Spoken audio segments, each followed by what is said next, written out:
Douala. L'ombre de la nuit retombe sur la ville aux plus de 3 millions d'habitants.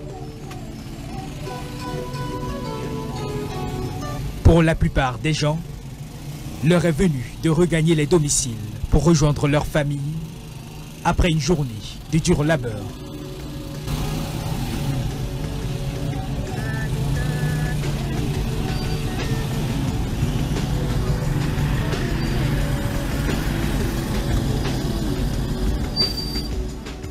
Dans la pénombre des bidonvilles du quartier Nouvelle Route Bessengue, nous distinguons la silhouette d'un homme épuisé et isolé qui s'apprête lui aussi à regagner ce qui lui sert de domicile.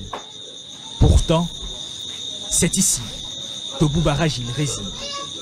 Pour ce chef de famille et chauffeur de profession, du moins lorsqu'il en avait encore la force, depuis plusieurs mois maintenant, c'est cet angle de ce domicile qui constitue son petit refuge.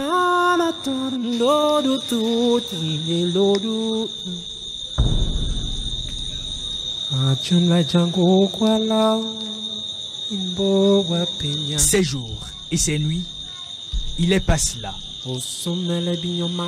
à subir le poids de la chaleur et la morsure du froid, soumis chaque jour aux caprices de la nature.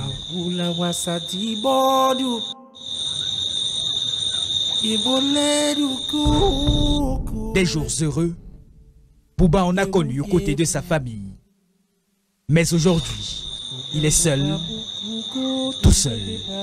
Nous vous conduisons dans les méandres obscurs de l'histoire d'un homme à qui les circonstances malheureuses de la vie ont tout arraché.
Je m'appelle Bouba Ragil, je suis chauffeur. Je viens de Maroua.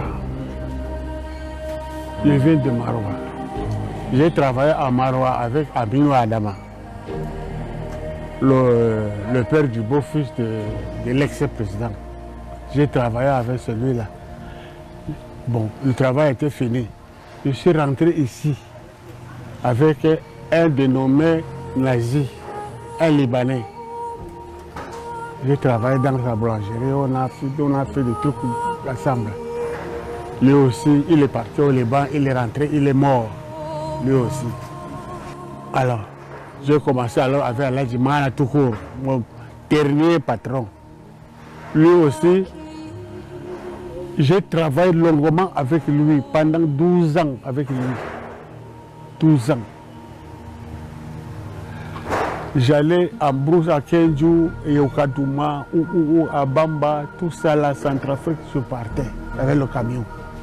Je partais, j'achetais 4 voitures à Tractafrique, les 33-40, j'achetais 4. À Kami Toyota, j'achetais beaucoup. C'est un monsieur posé. Ils nous payaient. Après, plus, il n'y a plus rien. Patron, l'argent est parti où? Il ne dit pas. L'argent a fait comment? Il ne dit pas. Maintenant, les partenaires qu'il avait, les Français, l'ont abandonné. Il travaille à l'assurance, lui-même, tout. Ça ne va pas. Il est allé en Gaoundéré se remarier. On l'a opéré là-bas. Et il est mort aussi. Alors, moi maintenant, où est mon argent? Il n'y a pas. Qui va me payer? Personne. J'ai mon argent avec lui-même. J'ai abandonné. J'ai dit que non, que Dieu le pardonne avec ça. J'ai abandonné. Voilà ma vie. Parti de son Marois natal, Bouba s'est établi dans la ville de Douala il y a 30 ans. Sur place, il s'est bâti une vie, une épouse, avec qui ils feront 2 filles, dont l'aînée de 29 ans et 25 ans pour la cadette.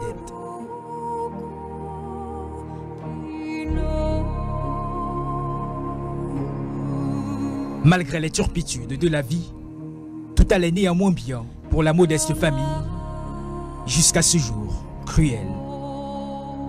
Bouba est frappé par une féroce maladie. C'est en 2021, quand moi je suis dans ma maladie, je ne me rappelle de rien. Elle est partie, elle est tombée aussi malade de là-bas. On dit qu'elle est malade aussi de l'autre côté. Je ne sais pas. Maintenant, je ne sais même pas là où elle est. Elle est à Douala, je ne sais pas. Elle est à Yaoundé, je ne sais pas. Elle est où, je ne sais pas. Si une femme, réellement, elle a aimé son mari, elle devrait faire quelque chose pour moi. Avec ses 4 enfants-là, elle devrait faire quelque chose pour moi. J'appelle ça comme ça. Si elle a aimé vraiment son mari, c'est comme ça. Je ne l'ai pas trouvé dans la rue. Je suis parti à Bafia, aller les chercher dans sa famille. Son grand frère est né. L'aîné de la famille s'appelle Jolie. Il est le directeur de documentation à l'Assemblée.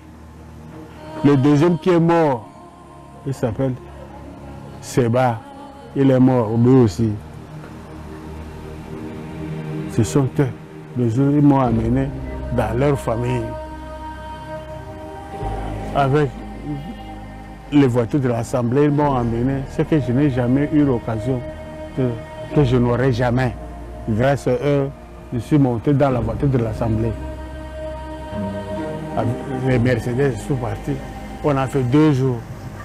On est rentré, ils m'ont donné ma femme, je suis rentré avec, je suis venu faire pour nous ici, les musulmans alors. Parce qu'on dit que, dans l'islam, on dit que si tu prends la fille d'une autre tribu, tu fais d'abord ce qu'ils te demandent. Et quand ils te demandent, tu fais d'abord ce qu'ils te demandent. Tu donnes, même si c'est le chien, il faut acheter, tu donnes. Dieu ne va pas te punir. Après tu reviens, vous faites pour vous. Et c'est ce qu'on a fait.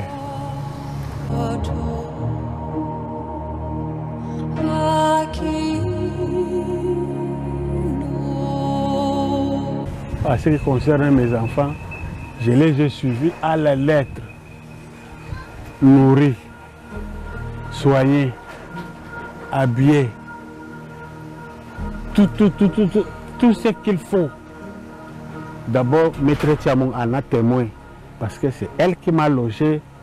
On a habité ensemble à côté, comme ça là. Elle connaît mes enfants, elle connaît leur nom, elle connaît leur mère, elle connaît tout le monde. Maître Tiamon, il vient jamais me dire, ah, Bouba, tu m'accompagnes. On part, je ne refuse pas. Moi, je ne refuse jamais le travail. Tu m'accompagnes, je dis oui. On part où? On part à mon village. Elle prend 10 000 LD à la maison. Je prends le volant, je pars. On fait 4 jours, 5 jours, on rentre. Maître Ndogmo, elle aussi, elle me connaît. Plus de 20 ans que Maître Ndogmo me connaît. Elle aussi, je conduis sa voiture. Je m'en vais à Bangante, Bamenda, là où elle part plaider, je pars avec elle.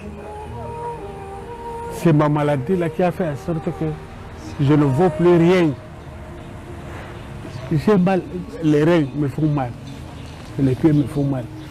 Vous savez que c'est les pieds qui jouent avec les reins qui jouent les pédales. Il n'y a plus. Et ma famille, Ils ont vu que je n'ai plus l'argent, je n'ai plus les moyens de les aider. Ah, tout le monde a pris sa route et est parti. Ils m'ont laissé. Et l'aîné, on l'a appelé. Viens chercher ton père. Elle dit, je vais la mettre où? Elle est venue, tout ce qu'elle m'a proposé, elle me dit, tu vas dormir dans la mosquée.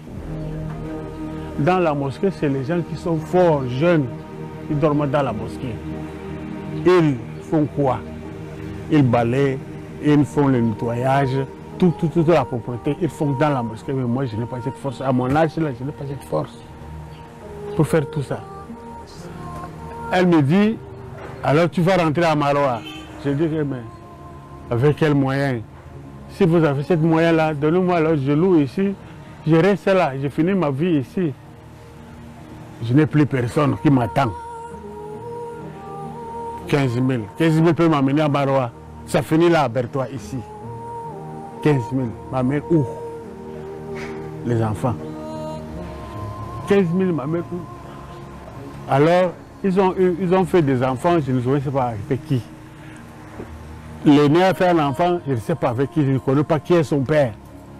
Le deuxième a fait l'enfant, je ne sais pas qui est son père.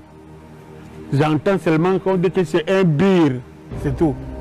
Je ne connais pas qui est son père. Elle-même, je la vois même pas avec les yeux. Je ne l'ai même pas vue depuis longtemps. Celle-là. Ici, tout le monde les connaît ici. Là, on habitait là-bas, on les appelait les enfants des riches. On dit c'est pas un riche, c'est le chauffeur de voiture là, qui conduit la voiture là, c'est lui qui garde ses enfants comme ça. Et hey, c'est lui là. Celui-là qui est leur père, c'est celui-là qui est leur père. On les appelle les enfants des riches, alors que ce ne sont pas les enfants des riches. Ce sont les enfants des pauvres. Mais je les entretenais. Ils entretenaient leur mère. Pareil. Elle-même, si elle voit ça, qu'elle dit la vérité, est-ce que je l'ai laissé une fois, une seconde, elle est malade, si jamais je la donne les moyens. L'habit, quand elle s'habille ici, elle sort. On va dire que ma femme, vous ne croyez pas, c'est elle-même 100 et quelque chose de 1000 sur elle. Je n'ai abandonné personne. Et pourquoi on m'a abandonné? Quel est mon crime? Quel est mon crime? Parce que je suis là. Je les entretenais, c'est ça qui fait ça. Je me suis laissé aller, je n'ai plus rien. Je n'ai pas pensé à construire rien, les laisser aller construire ma maison. Mais la maison sert à quoi sans enfants? J'ai fait le mieux que je peux faire pour eux. J'ai fait le mieux que je peux faire. Et c'est comme ça qu'ils me remercient.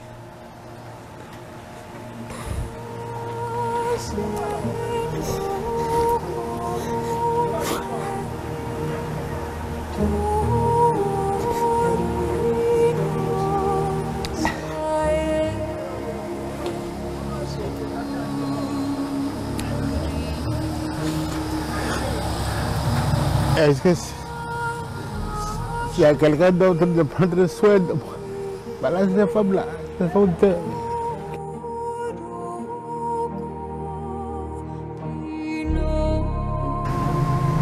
Je ne vois pas ma faute.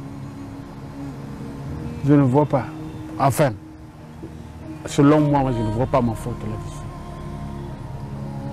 Mais j'ai quand même fait pour eux. Ils me jettent comme ça, comme comme un arbre mort, comme ça. Ils me disent, va au village. Va au village là, chez qui? Ce n'est plus personne. Désormais laissé pour compte, Bouba est expulsé de la maison qu'il occupait après un préavis de 2 ans. Seul, sinon presque, face à son destin. la vieillesse, son enfer. Les remords, son plat de résistance quotidien. En ce qui concerne mon bailleur, j'ai fait 10 ans sans problème. J'ai payé. Mais elle m'a dit ceci. Bouba, l'honneur m'a donné beaucoup. Il est temps que je te donne aussi. Elle m'a donné 1 an gratuit. 1 an gratuit. On n'a jamais eu de problème.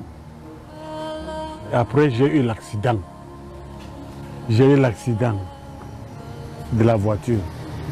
Mes pieds là, ça n'allait pas. Elle m'a dit, bon, Bouba, comme il y en a Tennessee, toi tu peux rester jusqu'à ce que tu rétablisses ta maladie finie. Tu te sens capable de louer, tu pars toi-même. De ton gré, tu pars toi-même. Personne ne va t'obliger à partir. Le jour-là, ils sont venus ensemble, c'est le même mot qu'elle a dit, le même mot qu'ils m'ont répété. La maman a dit que rien ne change pour toi. Mais à ma grande surprise, je me suis retrouvé dehors. On a cassé tout pour refaire la maison. Là. Les enfants, vous avez les moyens. Ma location coûte combien? 15 000, ma location. Ma location coûte 15 000. Depuis ces années-là que j'ai mis la seule là. Et ce n'est pas parce qu'ils m'ont mis dehors. Non. Ils ont raison de me mettre dehors. J'ai fait 2 ans gratuits. Les 1 an de maman, de la grand-mère, plus 1 an que je suis resté. Si c'est le préavis, c'est assez. Maintenant, c'est la faute, c'est à mes enfants, ce n'est pas à eux. Non. Eux, non, je ne leur donne pas tort. Je ne leur donne pas tort. Non.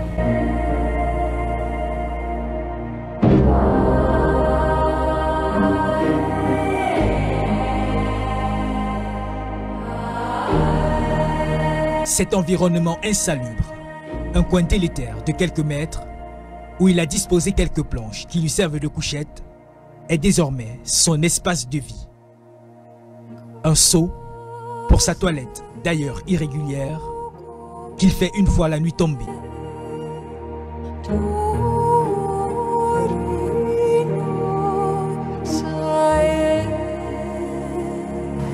Je me lave là, c'est-à-dire que c'est quand il n'y a plus personne. Je prends le seau, je mets ici, voilà le ici là. Je m'assois dessus, je me lave. S'il y a les gens, ils ne me lavent pas. Je dors ici. Je dormais d'abord là-bas, c'est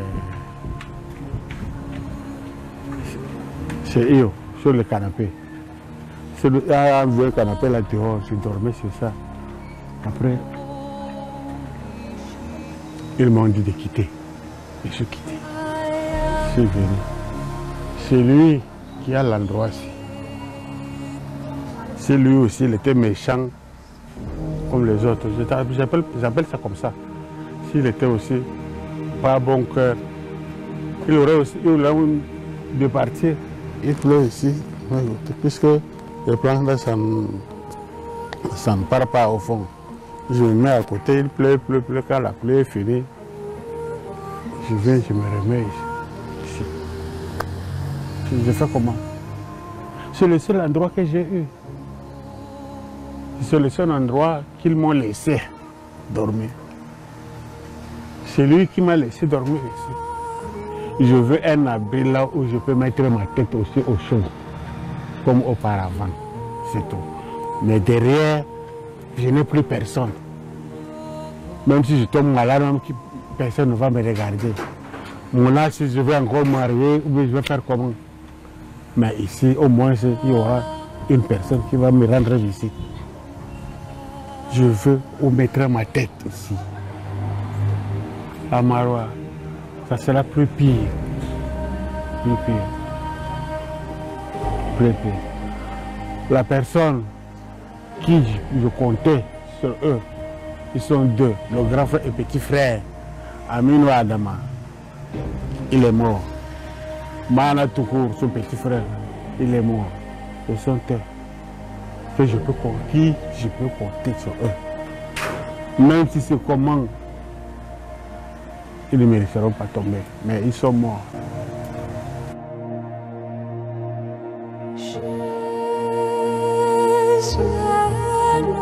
Dans ce coin isolé, quelques bouteilles d'eau et assiettes avec lesquelles le voisinage lui fournit de temps en temps un peu de pitance.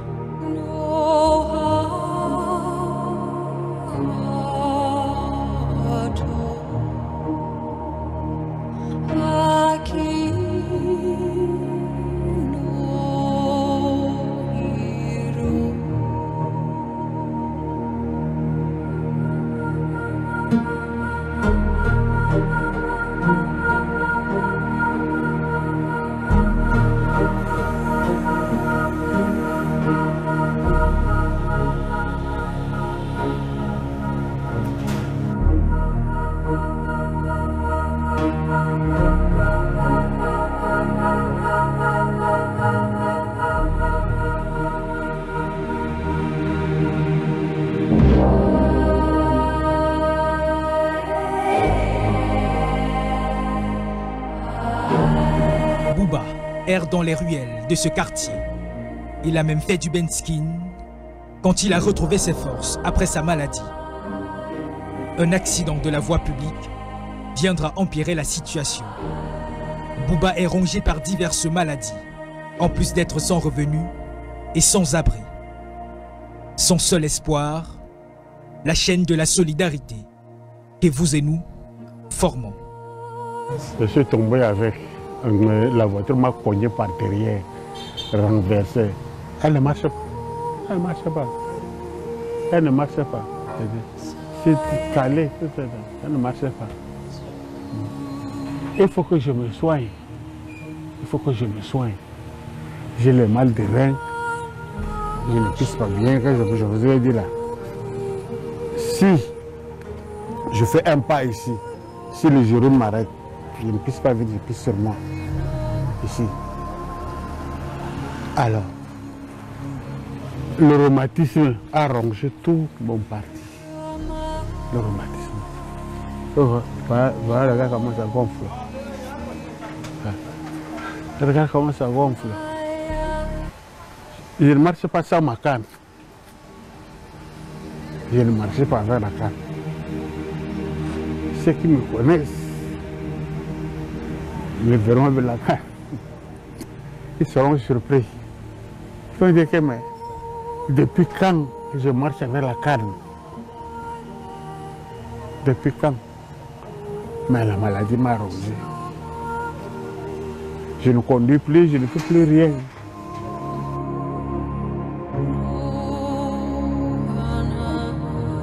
Je demande aux âmes de bonne volonté, aidez-moi s'il vous plaît. Parce que j'ai 60 ans là où je suis. Je ne peux plus rentrer en arrière pour faire quelque chose encore. Alors, s'il vous plaît, trouvez-moi un abri là où je peux dormir. Mais Maroua,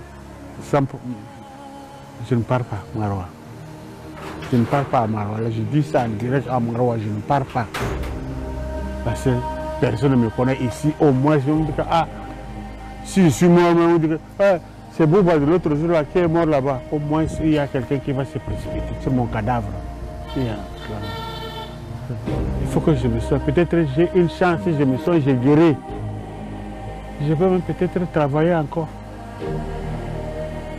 pour terminer le reste de ma vie. S'il vous plaît, aidez-moi. Sans vous, je ne suis rien. Sans vous, je ne suis rien. Ce n'est pas mes enfants que je compte sur eux, non. Je ne compte pas sur mes enfants. Non. Ils m'ont abandonné. Ils sont jeunes. Ils ont fait les enfants avec les autres. Qui est le père, je ne sais pas. Ils font leur vie. Ils se sentent bien. Mais que Dieu leur pardonne. Que Dieu leur pardonne. Voilà.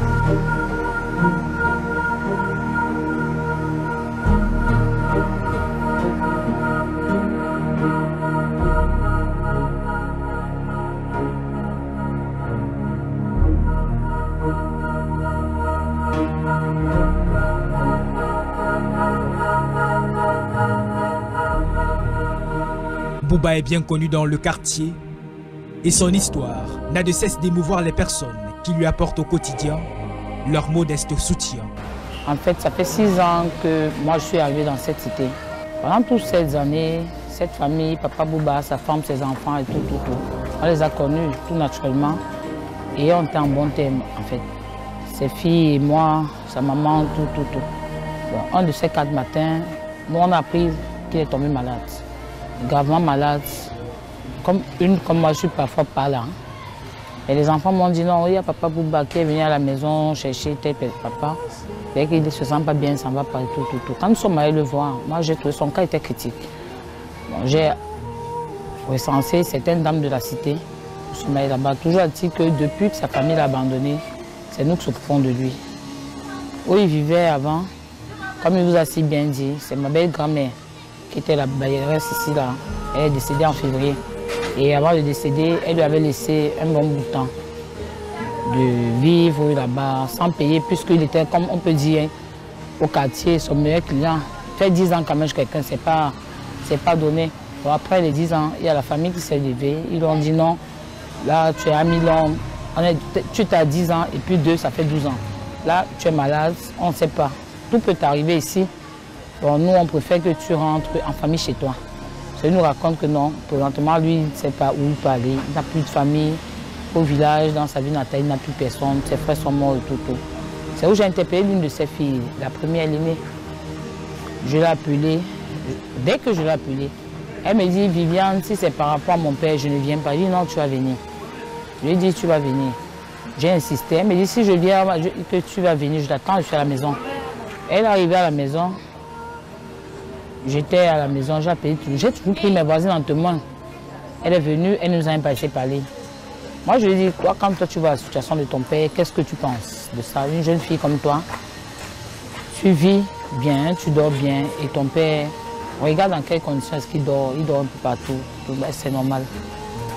Elle m'a raconté tout tas de choses, comment elle-même s'en sort pas. Elle dit que même si tu t'en sors pas, où tu es, tu peux le prendre au moins, qui vivent avec toi. Les femmes sont levées sur elle. C'est elle plutôt qui a failli nous taper ici.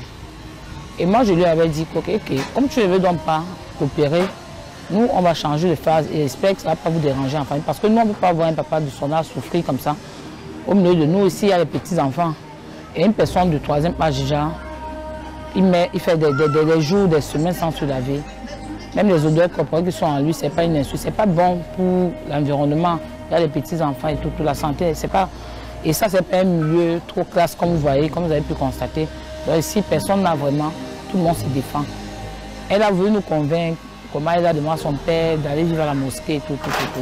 Tout ce que nous, on lui a dit, que prenez votre père, parce que s'il décède, nous ne serons pas responsables. Il faut que vous le preniez. Où vous êtes, il peut être là, où sa femme, il peut être là. Vous pouvez serrer. Bref, on ne s'est pas entendu. Donc c'est un peu comme vous constatez là. Il dort là. Il dormait d'abord là-bas derrière. Après là-bas, il est remonté ici. Parfois, il passe ses journées là-bas, en plein air, où il traverse vers d'autre côté. Ça, c'est sa moto, en fait. Il conduisait la moto, mais il ne peut plus. Puisque non seulement il est gâté, et il a fait un accident la dernière fois. Nous demandons aux âmes de bonne volonté vraiment de lui venir en aide. Tout ensemble, on essaiera de faire ce qu'on pourra faire pour lui. Parce que ce papa, vraiment, il est mal en point. Il ne vit pas bien, il est dans une mauvaise situation.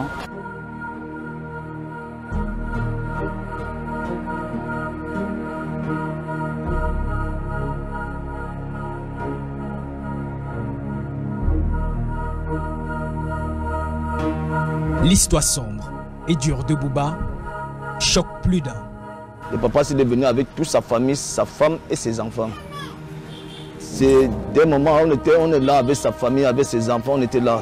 D'un moment à l'autre, ses enfants l'ont abandonné, ils sont partis, ils l'ont laissé seul et vivaient ici derrière dans une maison. Subitement, ça fait quelques jours que je me retrouve, le papa, mais quand il était assis ici, là, moi, je ne savais pas que elle est quittée de là, qu'on a fait partie de la maison. Donc pendant ce temps, je sais que bon, comme elle est malade et qu'on ne peut plus sortir, elle est seulement assise là-bas pour prendre un peu de l'air comme d'habitude. C'est après que je me suis renseigné, on me fait comprendre qu'on a fait partie de la maison là où elle est là. Donc là où elle est assise, c'est juste toute sa maison et tout. C'est là que j'ai commencé à dire que voilà, comment un papa comme ça là peut avoir les grands enfants comme ça là, on l'abandonne à ces états là. Parce que là où elle est là, elle ne connaît pas.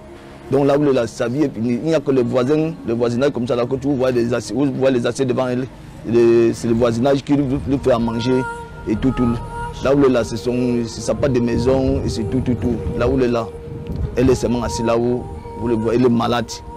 Elle est malade. Les pieds font mal, il n'arrive pas à marcher normalement. Donc comme vous le voyez là, elle est abandonnée à lui seul. Donc et ça me dérange parce que quand il est arrivé ici, avec sa famille, c'est un père qui est responsable. Ses enfants, ce sont les grandes filles. Les enfants. Moi, je ne pouvais pas imaginer qu'un de ces cas matin, les enfants là pour abandonner leur papa comme ça là, en leur état là. Ça me fait mal. Aujourd'hui, quand je fais un constat que le papa, si il est malade, il est abandonné dans la rue, seul avec ses enfants, mais franchement, sinon la vie ne doit pas passer. Même si votre père n'importe comment, s'il est fou, s'il est n'importe comment, il vous a accouché. S'il te plaît, il faut que les enfants là, qui réfléchissent bien, en sachant qu'eux-mêmes aussi, ils sont aussi là, ils sont en train d'accoucher les enfants. Est-ce qu'ils vont vieillir et ils savent que le lendemain, la même chose peut les arriver. Qui pensent à rentrer, chercher le père. S'il y avait même n'importe quoi comme un problème, ils essaient d'arranger ça en famille. Qu'il ne faut pas qu'ils les abandonnent, ils abandonnent leur père comme ça là, dans la rue. Parce que si aujourd'hui là, ils meurent, qu'est-ce qu'ils vont dire? Ils vont pleurer que leur papa est mort. Leur papa était dans quel état avant de mourir? Ils ont fait quoi de leur père? Donc, moi je suis plus les enfants là. Parce que c'est qu'ils sont en train d'écouter ce que je suis en train de dire. Ils essaient de rentrer, s'il y a n'importe quoi, et chercher leur père, pour accompagner leur père à l'hôpital, et pour retrouver là où ils vont encadrer leur père, et pour prendre soin de leur papa. Ce n'est pas comme ça qu'on doit accoucher les enfants. Après, quand on vieillit, les enfants abandonnent le papa avec son état là. C'est tout son état là qui m'inquiète. Parce que quand elle était en fonction, il était bien. Et il sortait à la maison comme un père doit sortir de chez lui. Elle est venue nous trouver ici au quartier. C'est ici là que moi je travaille. C'est un papa responsable. Moi je ne l'ai jamais vu dans le désordre. On n'a jamais discuté. Il n'a jamais dit qu'il me faut un enfant. Non. Donc je ne sais pas le pourquoi aujourd'hui, avec son état là, ses enfants devaient l'abandonner une fois avec sa femme. Et qu'il faut que aussi sa femme elle-même, s'il avait ses enfants, avant d'accepter ce qu'ils sont en train de faire, et sache le lendemain, lui-même va écoper la même chose. Donc c'est le cri que je suis en train de crier pour qu'ils sachent. C'est qu'ils pensent à rentrer chercher le papa. Parce que là où le père là, elle est là, il pleut sur lui, il fait soleil sur lui. Donc vraiment, ça me dépasse, je ne sais plus quoi dire pour ce papa.